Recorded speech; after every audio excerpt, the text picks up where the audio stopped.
Ngapunten Gus, badhe nyuwun pirsa sejarah kisah Hidayah Fatihah. Sejarahipun tos pundi?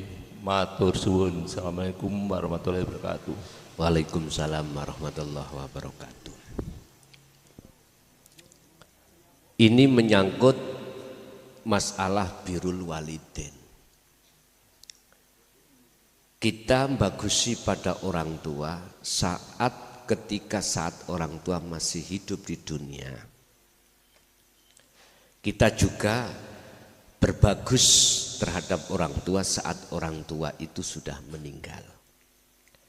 Birrul walidain itu tidak cukup berhenti kita di dunia, akan tetapi juga berlanjut ketika orang tua sudah meninggal. Bentuk kita itu birrul walidain terhadap orang tua ketika orang tua sudah meninggal. Kita kudu sesering mungkin kirim donga. Minimal enggak membacakan surat Fatihah, tapi harus disertai hati bertajalli pada Allah baru nyampe. Kisah sejarah bismillah itu ada kaitannya dengan dua nikmat Allah. Dalam hikam Syekh Ibnu Athaillah katakan ada dua nikmat, nikmatul ijad dan nikmatul imdad. Nikmatul ijad adalah nikmat penciptaan Allah terhadap kita sebagai makhluk.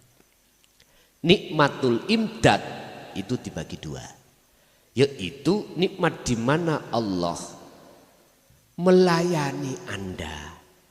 Satu di dalam urusan jasmani berarti Ar-Rahman. Ar-Rahman ini untuk semua umat manusia. Ada nikmatul imdad Ar-Rahim, ini hanya diberikan pada orang yang beriman fakot, hanya orang yang beriman. Apa nikmatul imdad di dalam Ar-Rahim? Itu adalah, mohon maaf, ilmu, amal, istiqomah. Jenengan mendapatkan ajaran pengajaran ilmu tauhid itu ya semata karena Allah. Hati sampai beriman itu yang membuka iman itu juga Allah. Jenengan bisa istiqomah berzikir semua juga karena, berarti lepaslah faktulu anfusakum, lepaslah pengakuan-pengakuan itu. Inilah kesempurnaan nikmat Allah. Akhirnya dibuka Bismillahirrahmanirrahim dengan menyebut nama Allah yang maha pengasih lagi maha penyayang. Lungguhe bismillah ini bukan nama. Duduknya bismillah ini bukan nama, walaupun itu menyebutkan isim. Tapi maknawiyahnya, hakikatnya adalah nyuwun sewu, sang pelaku yang memiliki nama Allah itu. Tapi enggak boleh saya akan merubah tulisan itu yang asalnya bismillah saya tulis bidatillah, enggak boleh. Nanti rusak wahyu yang ada di Al-Qur'anul Karim. Padahal isinya di dalam Al-Qur'anul Qadim itu bukan isim. Yang menguasai di dalam Ar-Rahman dan Ar-Rahim adalah hidup. Bahasa Quran, hidup itu adalah aku. Aku yang dimaksud setelah kefanaan sakliyane urip itu akan muncul aku Allah. Ditegaskan oleh Allah. Alhamdulillahirabbil alamin. Jelas jenengan kali kula ini sebagai makhluk tidak boleh memuja, memuji, bersyukur apapun itu terhadap selain gesang. Alhamdulillah tawi sekabai puja dan puji iku lillahi mung kagungane Rabbil ngalamin kang mengerani alam kabeh. Berarti ya gesang itu. Sapi bengah, mohon maaf, iku cara Allah menyapa kita. Kita akan mendengar itu adalah sapaan Allah manakala kita langsung klik sambung menyang urip kelawan rasa tadi. Kita tidak akan memperhatikan itu panggilan Allah kalau kita memandang makhluknya. Akhirnya ngomong sapi.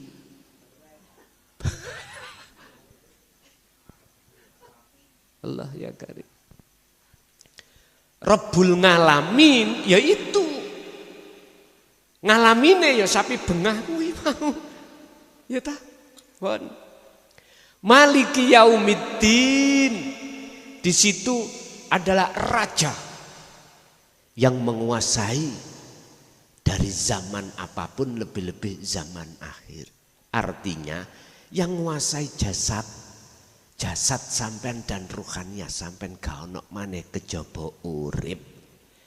Nyun sewu jenengan nek tahu belajar dulur papat limo pancer paham. Tapi kebanyakan pahami pancer itu roh. Iki keliru sampean. Pancer iku sejatine urip itulah subhana. Berhubung jenengan iku ora dijelasno, akhirnya jenengan jadi orang kasaf, jadi orang-orang sing ahli penerawang. Akhirnya sampean manfaatno kanggo golek pengupo jiwa donya. Lho estu Pak. Karomah muncul, teko tangga anake lara disebul banyu put waras. Ya. Masakah kau berhenti di situ? Kalau kau berhenti di situ, percaya enggak percaya, ruhaniyah musik kesebut jiwa.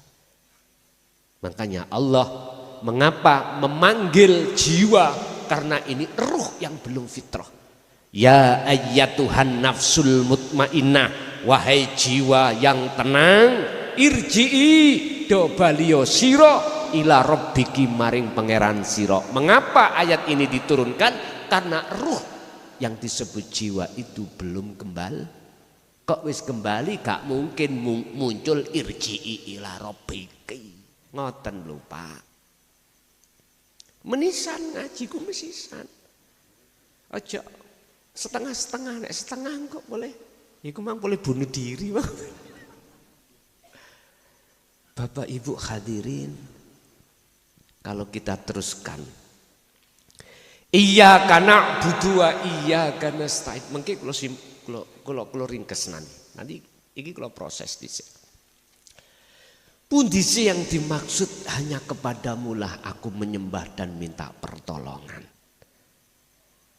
Lah inilah Pak. Fungsi daripada sirul asr itu membimbing hati kita untuk berenang di alam ahadiyah supaya menuju alam ahad. Iya karena budu itu ada dua, ada yang menyembah, ada yang disembah. Sudah nggak ada yang lainnya. Selain si A dengan Allah tidak ada. Tapi ini belum ahad. Belum, ini masih ada dua.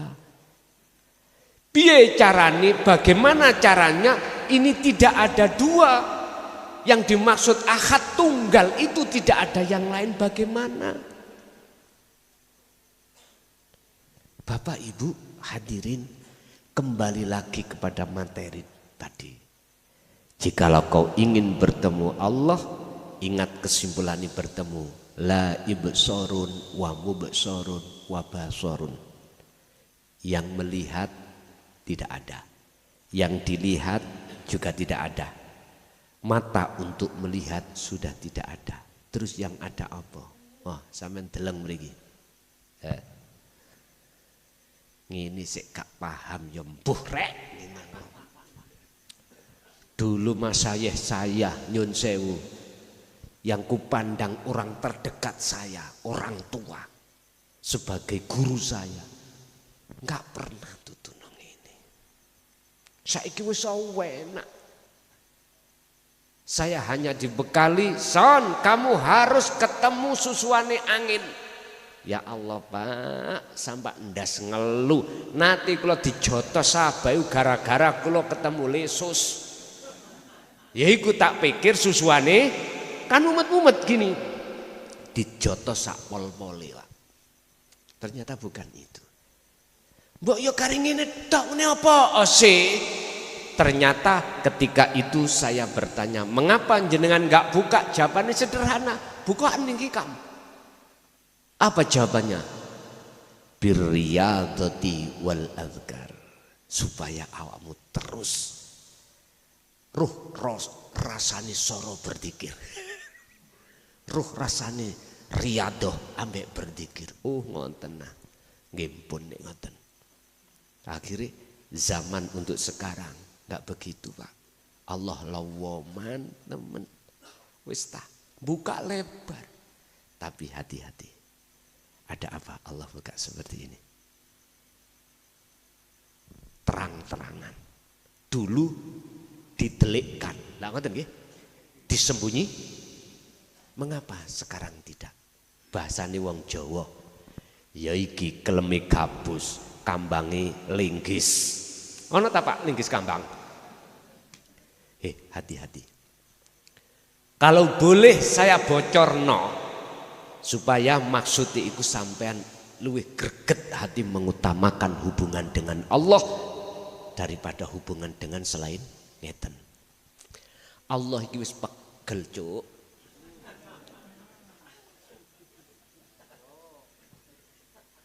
Dielingno lewat utusane sing kaya ngono sik tetep walakinna aktsaruhum la yu'minun. Digawe alasan gak paham, oke dibuka. Akhirnya nek sik tetep sampean titeni.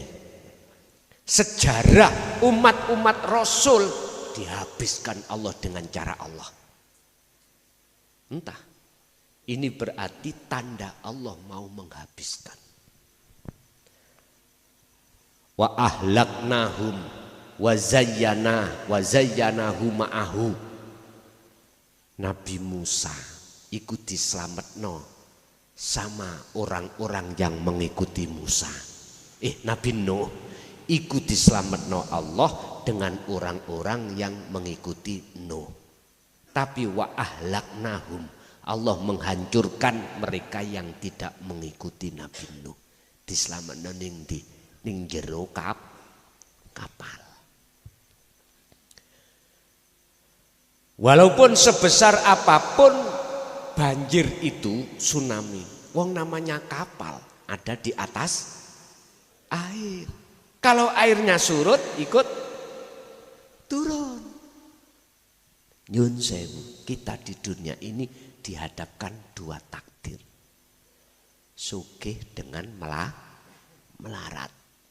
Enak dengan gak enak.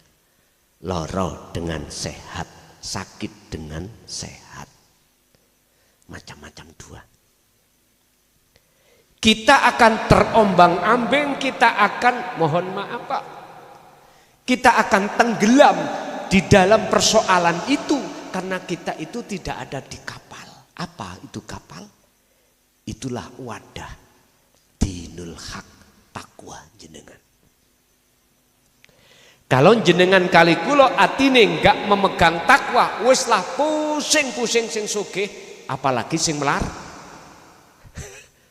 Pusing-pusing sing gak payu rabi. Ya ta? Suwe wis Joko tuwek 40 ora payu. Pusing.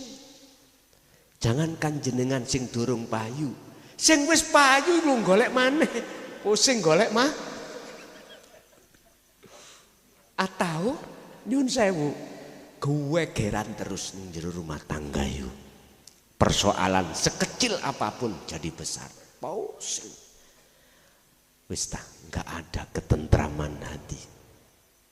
Ibu akhirnya menyanyi. Ibu, kaulah wanita yang mulia, derajatmu 3 tingkat dibanding ayah. Kau yang mengandung melahirkan, mengandung lagi. Terus kula kadang-kadang sakno garwa kula, Pak. Becudul sakniki masalah apa itu? Ni arepe 8 maneh iki. Wis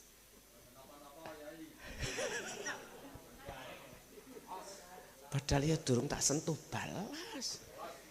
Cara wedhus keset-keset meteng laut. Pun kok melagrak tuku. Pun balik kepada Fatihah. Hikayah sejarah. Iyyaka na'budu wa iyyaka nasta'in itu dituntut kita berenang di atas lautan ahadiyah supaya ke ahad. Ada di situ. Supaya apa? Supaya betul-betul jenengan ini menemukan kedamaian di dalam hati. Akhirnya ayat berikutnya, ihdinas siratal mustaqim siratal ladzina an'amta alaihim. Itulah yang disebut sebagai hidayah. Jalan yang nikmat yang telah diberikan terhadap hambanya yang lain. Bukan terhadap hamba yang dolim.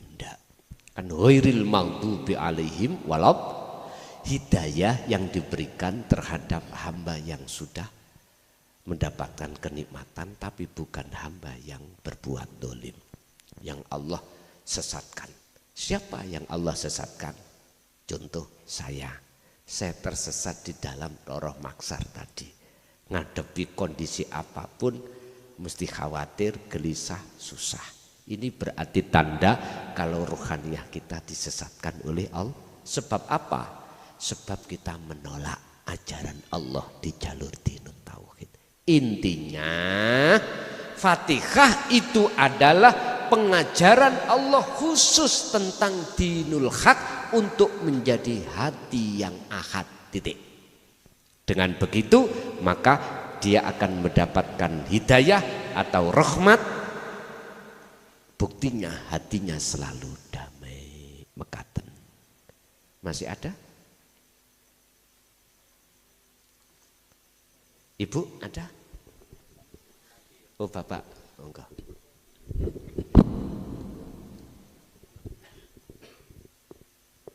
Pak Yai kula badhe nyuwun prisa. Nggih. Beja-bejane tiyang niki dirose mati ingkang leresni setunggal. 1000 setunggal. Ingkang sangang 190 teng pundi paran. Oh ngaten. Nggih. Lajeng malih tiyang ingkang damel lebon niku sing nyabut nyawane sinten, Pak Yai? Tiyang sing damel lebon. apa lebon niku? Tumbal. Oh pesugihan. Maksudnya ngeten nggih. Tiyang nek damel lebon kan dibleki ngoten nggih.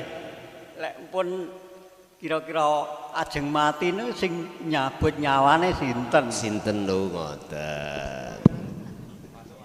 Pun cetha. Memang Pak, apapun yang dipilih mesti jumlahi minoritas sedikit. Hamba Allah yang dipilih itu jumlahnya mung sedikit.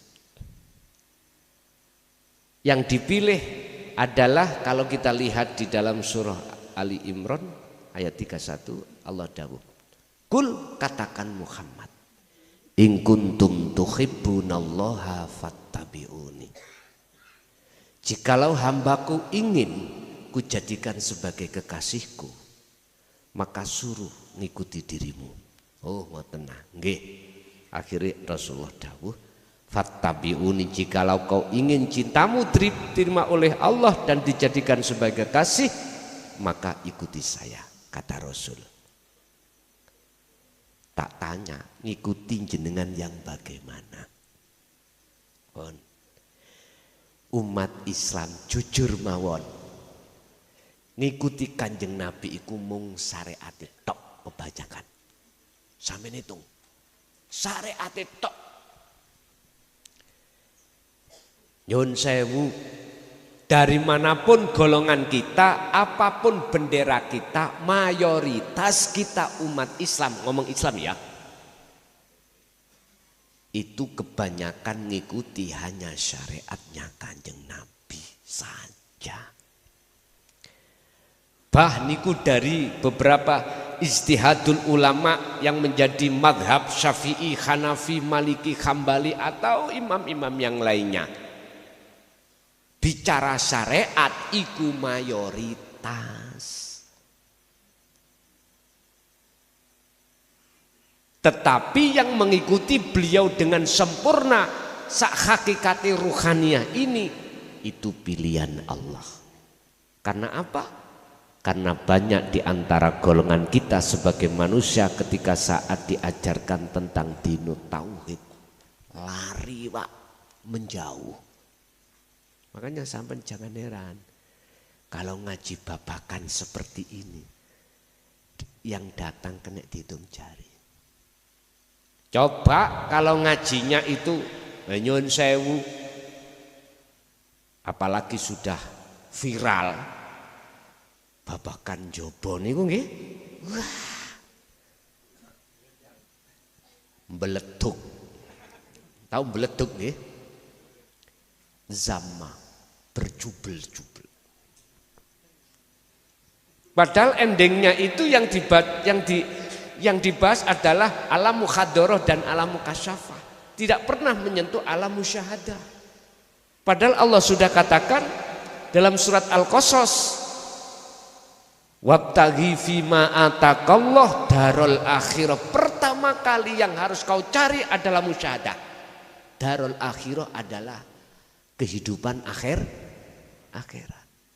Setelah itu jangan kau tinggalkan bahagiamu di dunia. Loh ini diletakkan nomor 2. Saiki dibalik Pak. Tradisinya Quran dibalik. Kita mengutamakan mencari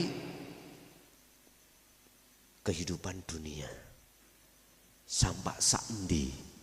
Ayo kepingin roh. Entek akeh ya apa entek. Kita akan menemukan satu masa di mana pasti ikut terjadi kematian. Terus kalau sudah di situ, mana harta yang kita kumpulkan? Anak, istri bisa menolong kita dari kematian? Udah gak bisa. Itulah waktu dia sadar. Makanya berhubung manusia itu hatinya terkuasai oleh sifat basyariah, apapun untuk mencapai tujuan mewahnya dunia siap dilakoni, membikin pesugihan. Nggih mboten? Apalagi Pak nyun sewu, kita kebulet utang. Enggak ada yang dijual, aset kita sudah habis. Teman ngomong, iki ono penggandaan uang. Tapi ada tumbalnya, bagaimana?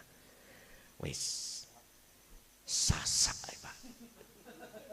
Demi urusan kesenangan dunia tercapai. Terus bagaimana meninggalnya? Bapak Ibu dibuka di dalam surah Al-Isra ayat 72. Mangkana fi hadhihi a'ma fahuwa fil akhirati a'ma wa adallu sabila. Barang siapa saat di dunia mata hati kita masih buta terhadap wujudnya Allah disebabkan terhijabi oleh kesenangan dunia, maka di akhirat pun juga begitu. Sama jenengan yang enggak membikin apa tadi pesugihan atau yang tidak, tapi hati terus mencari kesenangan dunia tetap.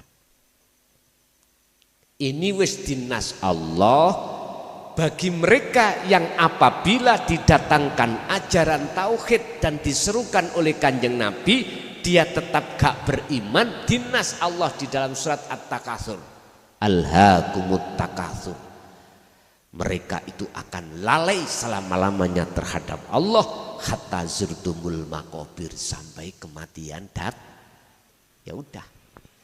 Kalau sudah mati akhirnya menyanyi jenengan ben malam Jumat lah ngoten nggih. Jarene ahli kubur padha mule. Aku ya jawab lak sepi lakan. Mboten saged Pak pulang, Pak. Bagi mereka yang tidak diberikan Allah izin, siapa mereka yang dalam kegelapan? Mengapa gelap? Karena buta. Tapi bagi mereka yang diizini Allah, siapa?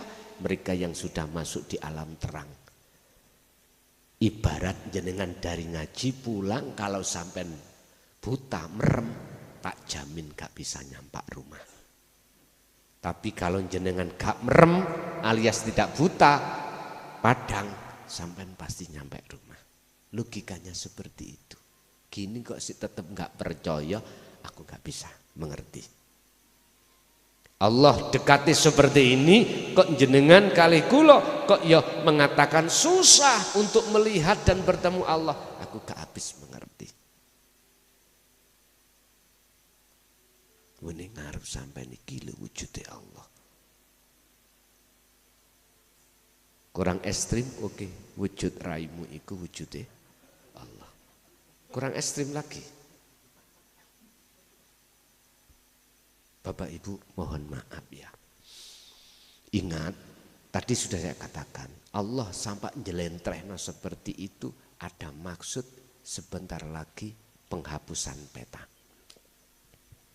Aku nggak tahu kapan itu terjadi, itu urusan Allah.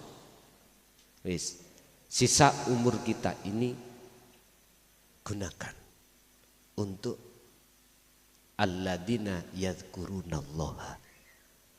Tolong buatlah tetap berzikir, berzikir, berzikir. Urusan buahnya, urusannya Allah. Urusan khudur itu urusan Allah. Yang terpenting teruslah kau berzikir, teruslah kau berzikir. Begitu. Mungkin Bapak tadi, Mbak, monggo Mbah. Satu lagi ya, besok saya mungkin ada jadwal. Satu kali lagi. Oke.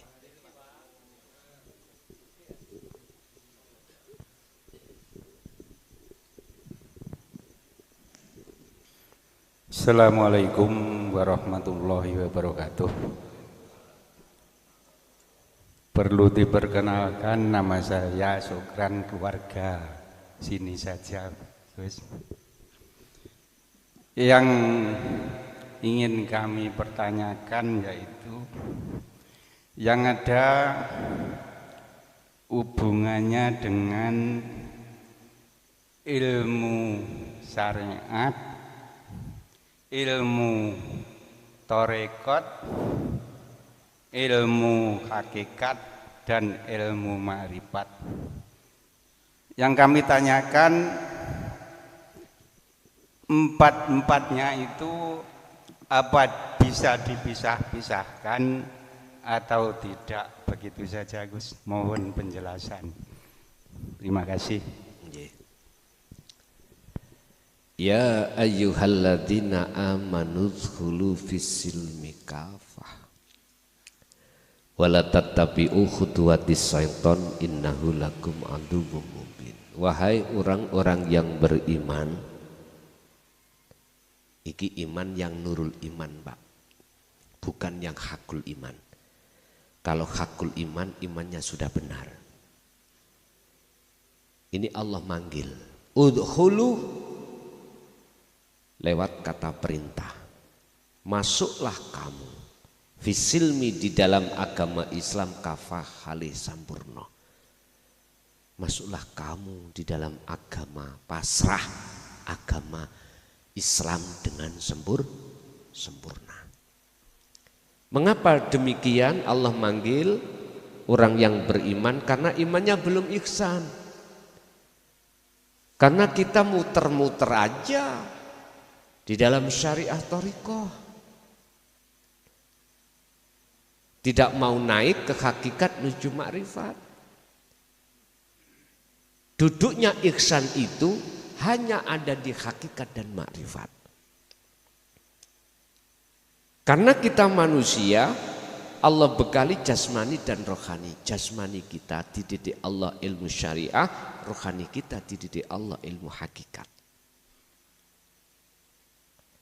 Kalau ini sudah sempurna, otomatis wala tattabi'u lan ojo podo manut sira kabeh khutuwati syaiton ing aja-ajain nafsu atau setan. Sebab innahu sak temene setan atau nafsu lakum kedue sira kabeh iku aduun mungsuh mubinun kang nyata. Kita tidak akan pernah nyata, Pak. Mana sih nafsu itu? Padahal Quran mengatakan mubin, nyata.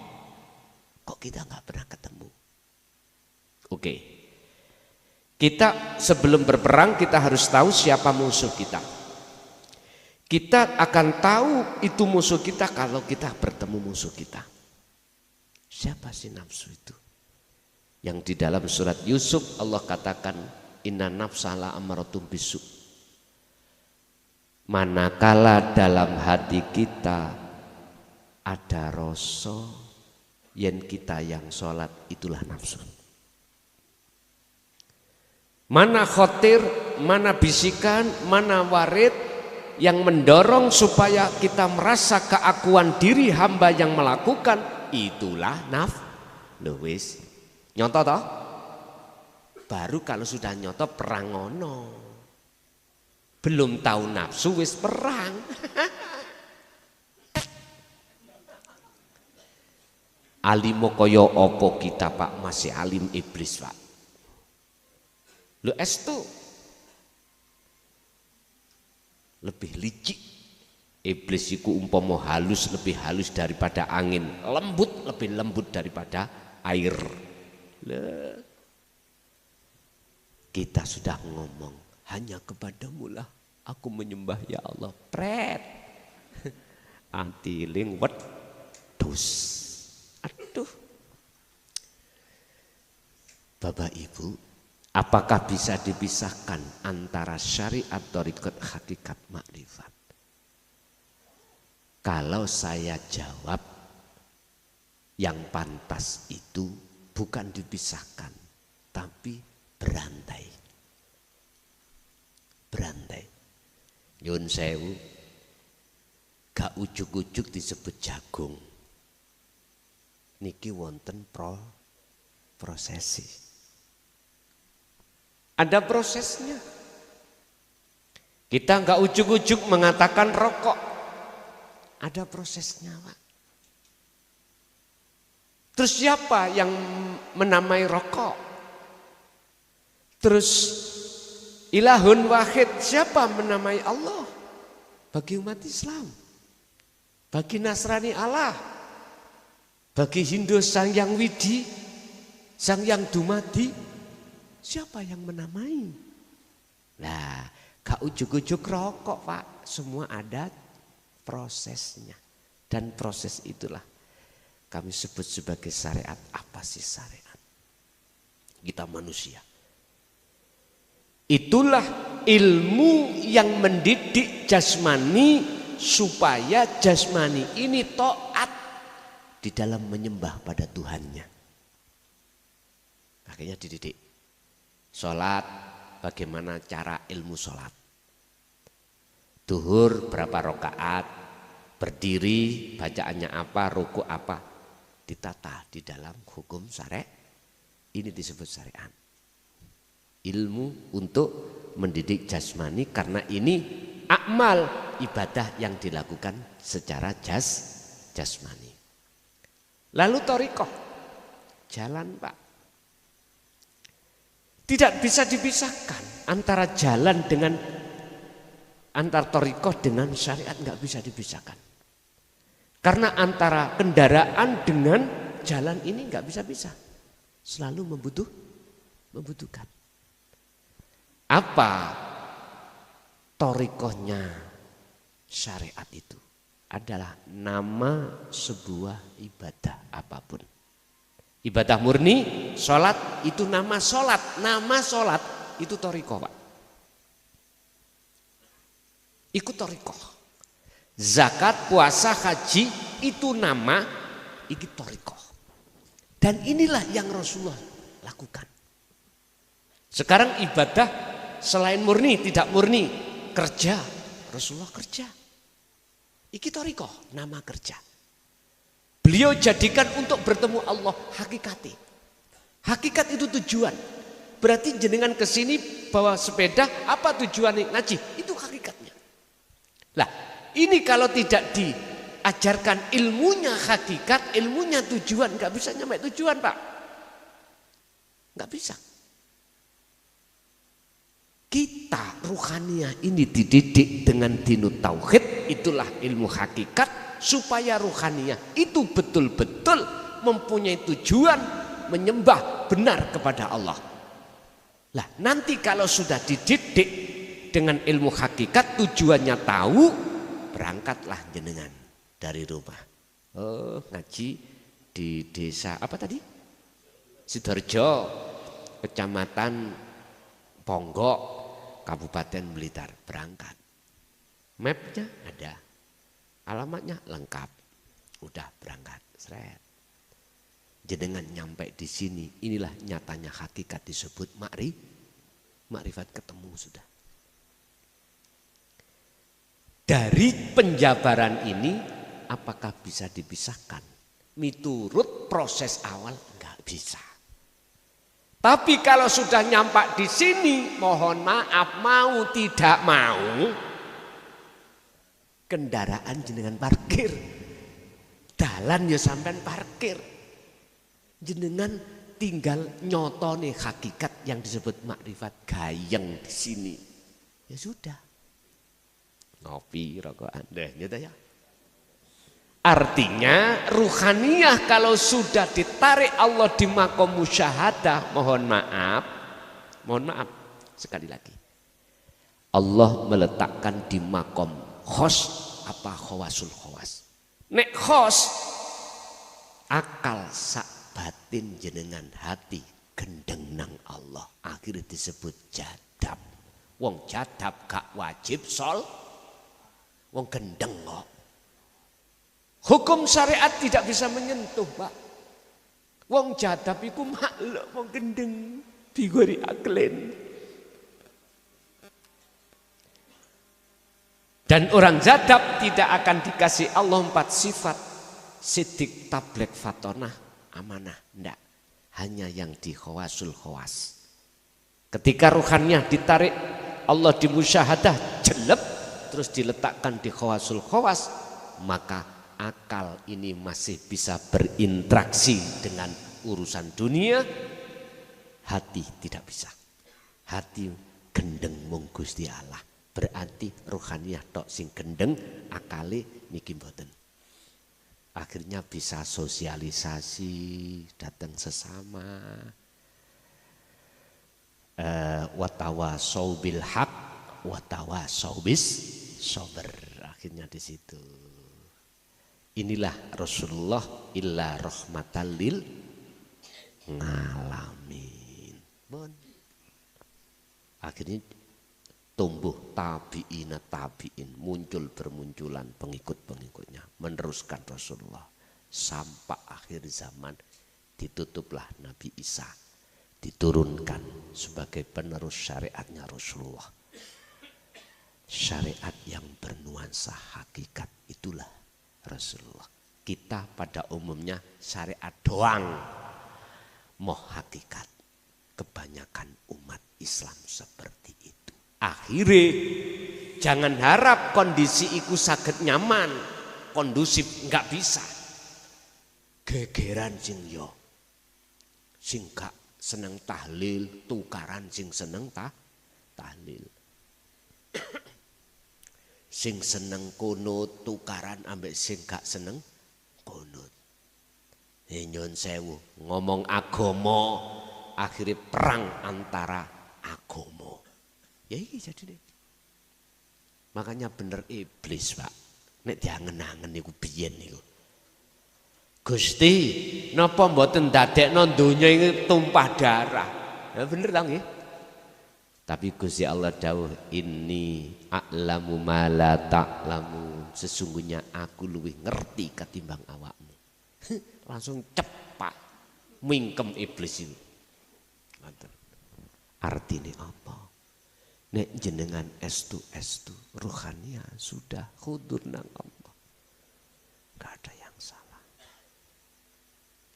semua damai. Nek kabeh wis dikukut dilebokno kotak, gak ono wayang tukaran. Meneng nek jero. Ya. Oleh gelut kan waktu digelar ya. Ngastina Ngamarta, tinggal judule ku apa? Judule misalkan Dewi Ruci apa? Sing ngerti wayangan iki lho.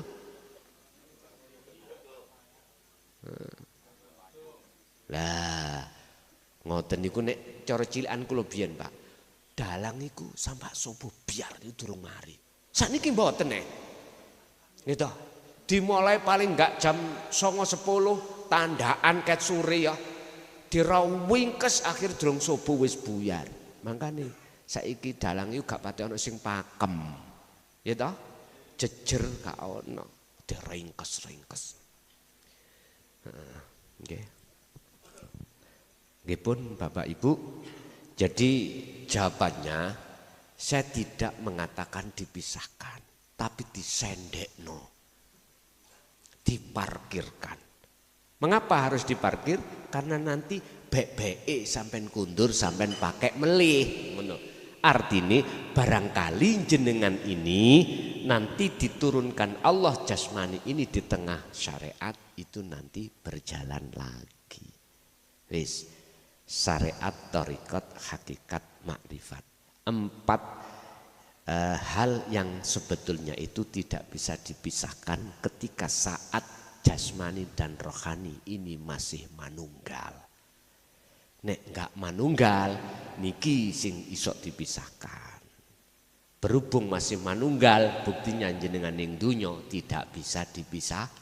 Nyun sewu jenengan mangan niku syariat. Ngelmune. Jenengan gak ngerti ngelmune syariat, mangan dilebokno kuping kira-kira. Gak mungkin toh? Arek cilik waktu lahiran belum ngerti ilmu syariat, kadang makan mlebu nang ndas cangkem ini. Karena belum ngerti. Jenengan ning omah rokokan. Lah iku sama ya. Karena jasmani masih jadi satu dengan rohani. Oke, Bapak Ibu hadirin, itu aja karena memang keterbatasan waktu. Semoga apa yang Allah berikan pada malam hari ini sebagai jalan ilmu, kefahaman untuk menambah kekhusyuan, menambah dzikir, menambah kekholwatan jenengan kali kula sampai pada apa yang Allah katakan dalam surah Al-Ankabut, innallaha sa'amni Gusti Allah iku berjanji akan menemui panjangan dalam waktu yang telah ditentukan. Dan semoga ilmu ini juga bermanfaat bagi kita dan seluruh keluarga kita sampai akhir hayat, sampai hatal akhirah. Lahumul Fatihah. Bismillahirrahmanirrahim.